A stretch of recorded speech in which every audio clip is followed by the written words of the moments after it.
Parliament వాయిదాలతో కోట్లల్ల ప్రజాధనం waste. ఒక్క నిమిషానికి 2.5 లక్షల ఖర్చు.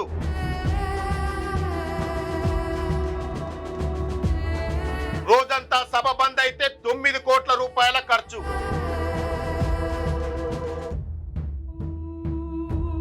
ఒక్కో ఎంపీకి 1,24,000 జీతం.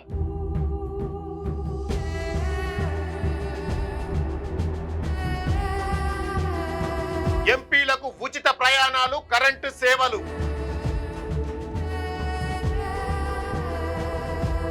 నమస్తే, నేను మీ Venkatesh. Welcome to Q news.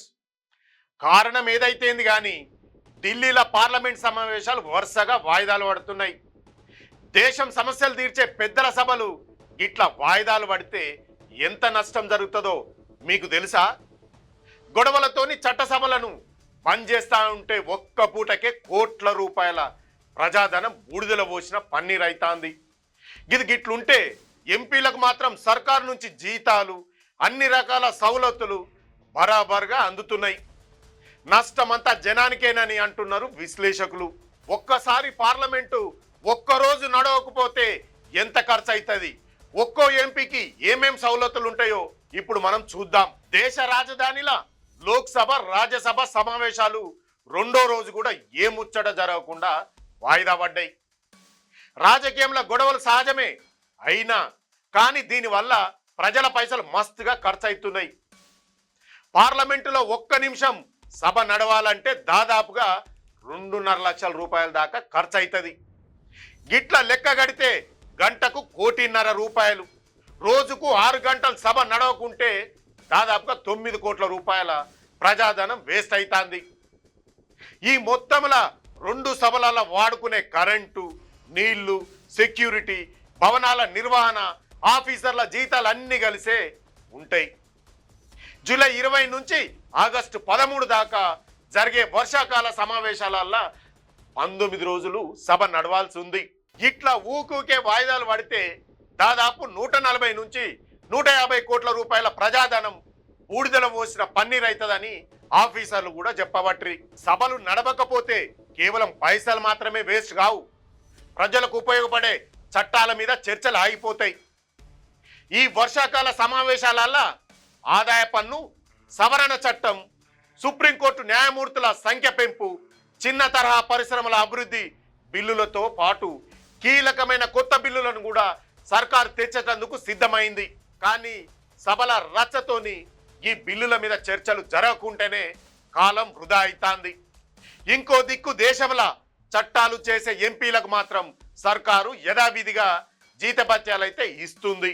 ప్రస్తుతం ఒక్కో ఎంపీకి నెలసరి ప్రాథమిక వేతనంగా 1,24,000 రూపాయలను సర్కారు చెల్లిస్తాంది.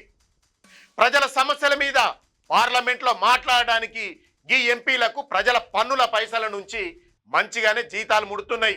ఎంపీలకు జీతం మాత్రమే కాదు, ఇతర సౌలతుల కింద కూడా మస్తుగా పైసలు ఖర్చు చేస్తుంటుంది ప్రభుత్వం. సొంత నియోజకవర్గాల తిరిగేతందుకు అలవెన్స్ కింద నెలకు 87,000 రూపాయలు దక్కుతున్నాయి. అట్లానే నియోజకవర్గంలో ఆఫీస్ నిర్వహణ, ప్రజల అవసరాల కోసం ఆఫీస్ ఖర్చుల కింద నెలకు మరో 75,000 రూపాయలు కూడా ఇస్తుంది.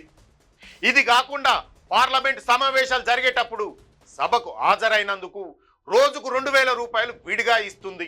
వీళ్ళు చేసే ఉచిత ప్రయాణ సౌకర్యాల విషయానికి వస్తే దేశంలో ఎక్కడి నుంచి ఎక్కడికి పోయినా రైళ్లల్లా ఫస్ట్ క్లాస్ ఏసీలా ఫ్రీగా తిరుగుతుంటారు.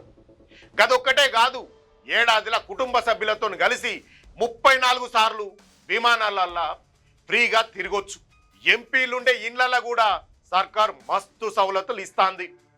వీళ్లకు ఏడాదికి 50,000 యూనిట్ల ఉచిత కరెంటు, 4,000 కిలోలీటర్ల ఉచిత నీళ్లు వాడుకునే అవకాశం ఉంటుంది. అట్లానే కేంద్ర ప్రభుత్వ ఆరోగ్య పథకం నుంచి ఎంపీలతో పాటు వాళ్ళ ఇంట్లో ఉన్న కుటుంబ సభ్యులందరికీ ఉచిత వైద్యం అందుతాంది. ఇన్ని సౌకర్యాలు అనుభవిస్తున్న ప్రజా ప్రతినిధులు మాత్రం సభలలో ప్రజల సమస్యల మీద చర్చిస్తలేరు. చిన్న చిన్న గడబిడలతోని రోజులకు రోజులు పార్లమెంటును వాయిదా వేస్తుండడం మీద జనాలు మస్తు కోపంగా ఉన్నారు. పన్నుల రూపంలో తాము కట్టిన పైసలన్నీ గిట్లా వృధా అయిపోతా అంటే ఆవేదన వ్యక్తం చేస్తాండ్రు. చట్టసభలు సరిగ్గా నడిచి ప్రజలకు మేలు జరగాలని అందరూ కోరుతున్నారు. చూశారు కదా పార్లమెంటు ఎంపీల యొక్క సౌకర్యాలు. దీనిపైన మీ యొక్క విలువైన అభిప్రాయాన్ని కామెంట్ రూపంలో తెలియజేయండి. మరో మంచి టాపిక్తో కలుద్దాం. అంతవరకు సెలవు. క్యూన్యూస్లో ఎడిటర్లు కావాలను మీడియా రంగంలో మీ టాలెంట్కు ఇది సరైన వేదిక. 2 నుంచి 3 సంవత్సరాల అనుభవం ఉండి ఫోటోషాప్, ప్రీమియర్ ప్రో, ఆఫ్టర్ ఎఫెక్ట్స్లో నైపుణ్యం ఉన్నవారు కావాలను. ఫ్రెషర్స్ కూడా అవకాశాలున్నాయి. ఆసక్తి ఉన్నవారు వెంటనే సంప్రదించండి. 8143001981.